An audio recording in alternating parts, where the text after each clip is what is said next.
What's up, guys? Welcome to July 16th as we dive into Isaiah chapter 18, verse 1.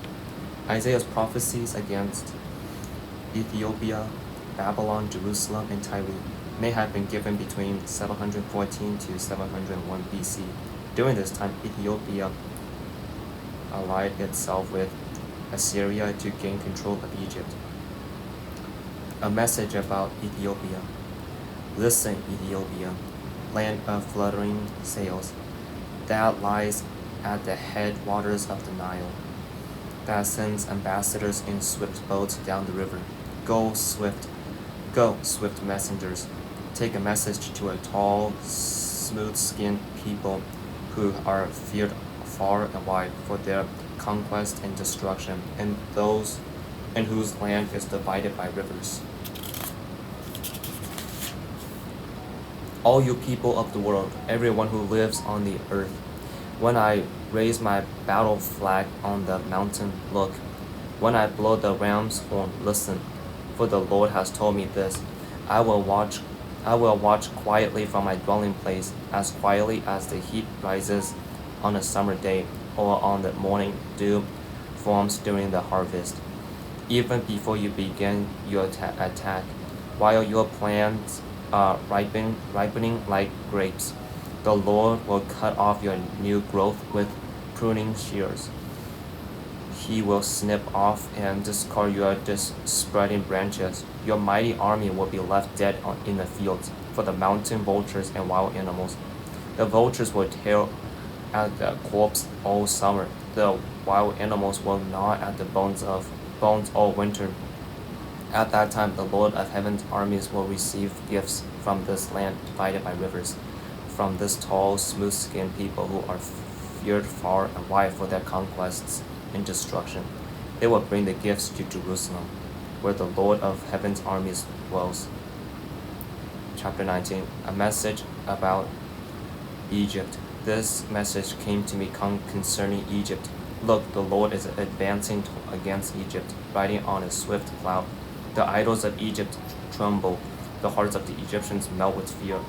I will make Egyptians fight against Egyptians, brother against brother, neighbor against neighbor, city against city, province against province. The Egyptians will lose heart, and I will confuse their plans. They will plead with their idols for wisdom, and call on spirits, mediums, and those who console the spirits of the dead. I will hand Egypt over to a hard, cruel master. A fierce king will rule over them, says the Lord of heaven's armies.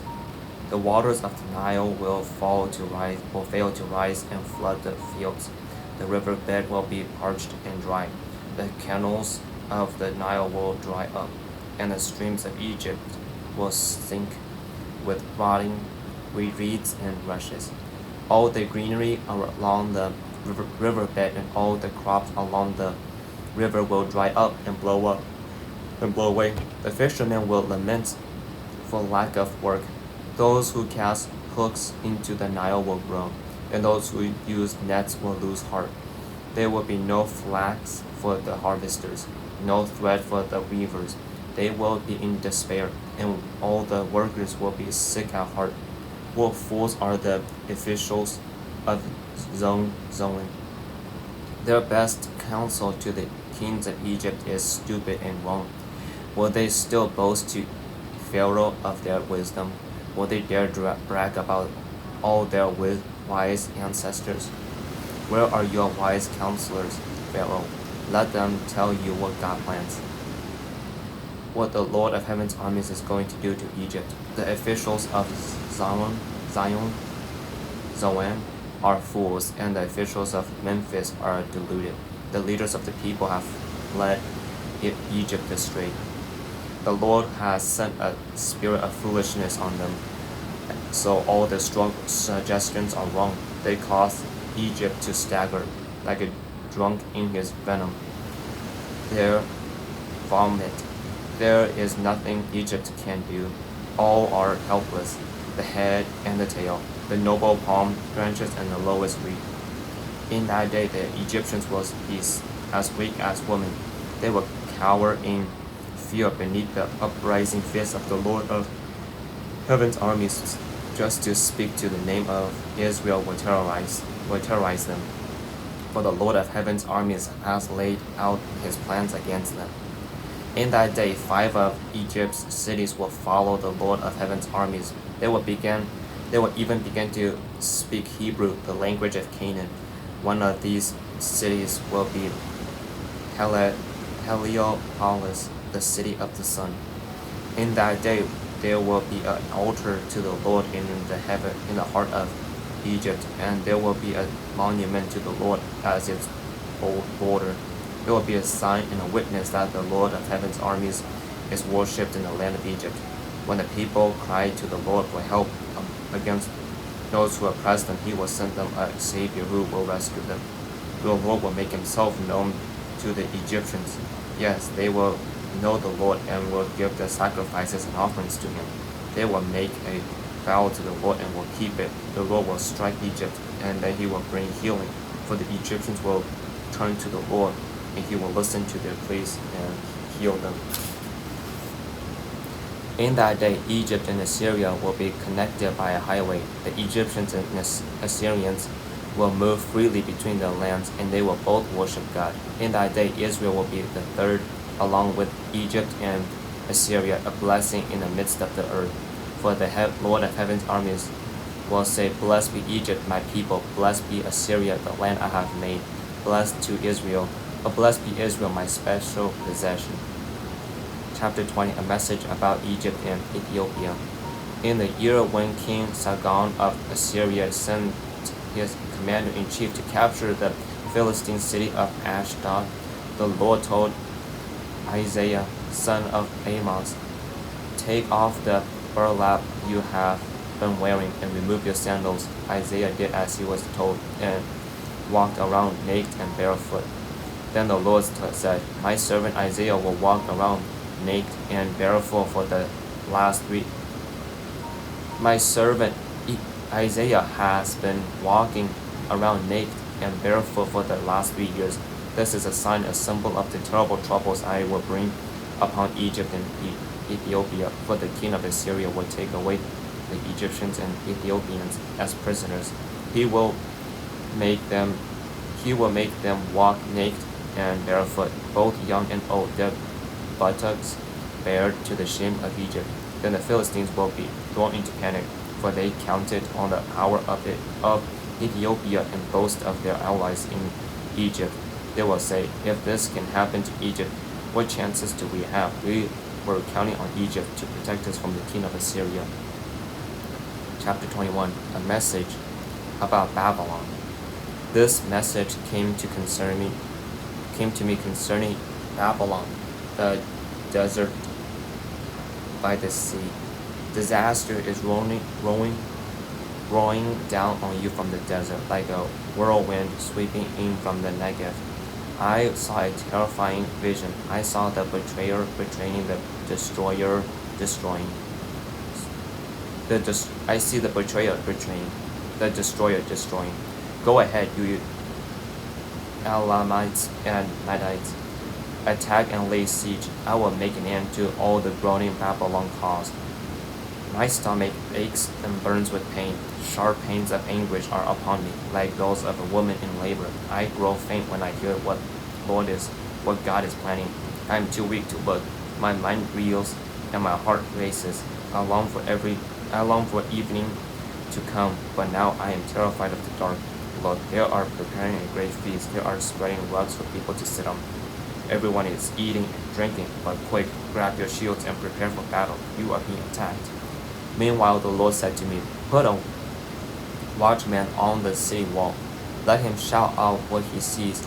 He should look for chariots drawn by pairs of horses and for riders on donkeys and camels. Let the watchman be fully alert. Then the watchman called out, Day after day I have stood on the watchtower, my Lord. Night after night I have remained at my post. Look at now at last. Look, here comes a man in a chariot with a pair of horses. Then the watchman said, Babylon is fallen. All the idols of Babylon lies broken on the ground. O my people, threshed and winnowed, I have told you everything the Lord of Heaven's armies has said, everything the Lord of Isaiah, the Lord of Israel has told me. A message about Edom. This message came to me concerning Edom. Someone from Edom keeps calling to me, Watchman, how much longer until morning? When will the night be over? The watchman replies, Morning is coming, but night will soon return. If you wish to ask again, then come back and ask. A message about Arabia. This message came to me concerning Arabia. Caravans from Dundan came or hide in the deserts of Arabia. O people of Tamar, bring water to these thirsty people, food to these weary refugees. They have fled from the sword, from the drawn sword, from the bent bow, and the terrors of battle. The Lord said to me, Within a year, counting each day, all the glory of Kedar will come to an end. Only a few of its courageous archers will survive. I, the Lord, the God of Israel, have spoken. Chapter 22. A message about Jerusalem. A message came to me concerning Jerusalem, the valley of vision. What is happening? Why is everyone running to the rooftops? The whole city is in a terrible uproar. What do I see in this traveling city? Bodies are lying everywhere, killed not in battle but by famine and disease. All your leaders have fled. They surrendered without resistance. The people tried to slip away, but they were captured too. That's why I said, Leave me alone to weep. Do not try to comfort me. Let me cry for my people as I watch them being destroyed. Oh, what a day of crushing defeat. What a day of confusion and terror brought by the Lord of Heaven's armies, upon the valleys of vision. The hills of Jerusalem have been broken, and cries of death echo from the mountainsides. Elamites are the archers, with the chariots and charioteers. The men occurred, hold up the shields. Chariots fill your beautiful valleys, and charioteers storm your gates. Judah's defenses have been stripped away. You run to the armory for your weapons. You inspect the breaks in the walls of Jerusalem. You store up water in the lower pool. You survey the houses and tear some down. For stone to strengthen the walls. Between the city walls you build a reservoir for water from the old pool. But you never ask for help from the one who did this. You never consider the one who planned this long ago. At that time the Lord of Heaven's armies, called you to weep and mourn. He told you to shave your heads in sorrow for your sins, and to wear clothes of burlap to show your remorse. But instead you dance and play. You slaughter cattle and kill sheep. You feast on meat and drink wine. You say, Let's feast and drink, for tomorrow we die. The Lord of Heaven's armies has revealed this to me. Till the day you die, you will never be forgiven for this sin. This is a judgment of the Lord of Heaven's armies. A message for Shabnam. This is what the Lord of Heaven's armies said to me. Confront Shabnam, the palace administrator, and give him this message. Who do you think you are, and what are you doing here? Bring a beautiful tomb for yourself, a monument high up in a rock, for the Lord is about to hurl you away, mighty man. He is going to grab you, crumble you into a ball, and toss you away into a distant barren land. There you will live, there you will die, and your glorious chariots will be broken and useless. You are a disgrace to your master. Yes, I will drive you out of office, says the Lord. I will pull you down from your high position, and then I will call your servant Eliakim, son of Hilkiah, to replace you. I will dress him in your royal robes and will give him your title and your authority, and he will be a father to the people of Jerusalem and Judah. I will give him the key to the house of David, the highest position in the royal courts. Then he opens doors. No one will be able to close them. When he closes doors, no one will be able to open them. He will bring honor to your name. He will bring honor to his name, to his family name, for I will drive him firmly in place like a nail and in the wall. They will give him great responsibilities, and he will bring honor to even the lowest members of his family. But the Lord of Heaven's army also says, the time will come when I will pull out the nail and that seemed so firm. I will come out and fall to the ground. Everything is supported will fall with it. I, the Lord, have spoken. Isaiah chapter 23, a message about Tyre. This message came to me concerning Tyre. Wail, you trading ships of Tarshish, for the harbor and houses of Tyre are gone. The rumors you heard in Cyprus are all true. Mourn in silence, you people of the coast, and you merchants of Sidon, you traders across the sea, sailing over deep waters. They brought you grain from Egypt and harvests from along the Nile. You were the marketplace of the world, but now you are put to shame, city of Sidon. For Tyre, the fortress of the sea, says, now I am childless, I have no sons or daughters. When Egypt hears the news about Tyre, there will be great sorrow. Send word now to Tarshish. Wail, you people who live in distant lands. Is this silent ruin all that is left of your once joyous city? What a long history was yours. Think of all the colonists you sent to distant places. Who has brought this disaster on Tyre? The great creator of kingdoms? Her traders were all princes. Her merchants were nobles. The Lord of Heaven's armies has done it to destroy your pride and bring low all earth's nobility. Come, people of Tarshish, sweep over the land like the flooding Nile, for Tyre is defenseless. The Lord held out his hand over the sea and shook the kingdoms of the earth. He has spoken out against Phoenicia, ordering that her fortresses be destroyed. He says, never again will you rejoice, O daughter of Sidon, for you have been crushed. Even if you flee to Cyrus, you will find no rest. Look at the land of Babylonia. The people of that land are gone. The Assyrians have handed Babylon over to the wild animals of the desert. They have built siege rams against its walls, torn down its places, and turned it to a heap of rubble. Wail, you ships of Tarshish, for your harbor is destroyed. For 70 years, the length of a king's life, Tyre will be forgotten, but then the city will come back to life, as it is in a song about a prostitute. Take a harp and walk the streets. You've forgotten her lot. Make sweet melodies and sing of songs, so you will be remembered again. Yes, after 70 years, the Lord will revive Tyre, but she will be no different than she was before. She will again be a prostitute to all nations around the world, but in the end of her profits will be given to the Lord. Her wealth will not be hoard, but will provide good food and fine clothing for the Lord's priests. And so that's the end for today. I wasn't able to record this early this morning because we had like a tornado which caused all the electricity to go out, but we do not want to.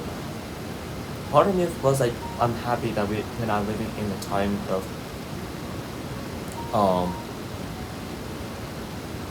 Isaiah, where Isaiah prophesies these crazy like prophecies about the destructions of these big cities, big nations, big tribes. I'm glad that we are not living in that time. But at the same time, I think it's so important to acknowledge that it's like Jesus was not born then. Jesus did not exist then. Jesus, the physical body of Jesus was not born then. And so, in a sense, it's like, you can give a little credit to them in a sense where it comes to like, maybe they don't know the true God, maybe they don't know the true God, or like they haven't experienced a true God. I don't know if that's a good excuse, but I feel like right now in our modern time it's dangerous. It's really dangerous. Because back then, like they worship gods, right, as a way like, and God being a God of jealousy. Many nations did not even. I mean, they know that the God of Israel existed, but they don't really worship him because that's not their place to worship, right? That's not their gods to worship. Is what I'm saying. Because each nation, each country, each tribe, all have their own gods, and so they thought the God of Israel is just another god that just happens to be much more powerful than their own gods. But the reason why I brought that up is because they did heinous acts that was so dishonorable to God. But the thing is, like, they didn't know it was dishonorable to God back then because they don't know God. And so, like, as I'm like trying to compare the two timelines of how back then is like they don't really know God, but this in our modern time, a lot of us do know God, and it's even more dangerous now than back then. Probably is because not only do we know God, we reject God. We have a chance to accept God, but the thing is, like, many of us reject God. And so that itself is dangerous because that's that's not like an unforgivable sin. You can't. That's like rejecting Jesus is like unforgivable. And then not only that, but like we blaspheme against God like crazy. When we know, like we blaspheme against the Holy One. While back then, they don't really like blaspheme God because I guess they don't know God. But like the thing is, like, in this like whole thing is like the big difference on how we're in a much dangerous time right now. We know God. People back then didn't know God, or they didn't think they need to know God. I guess better way to say it. We know God, and yet we still reject God.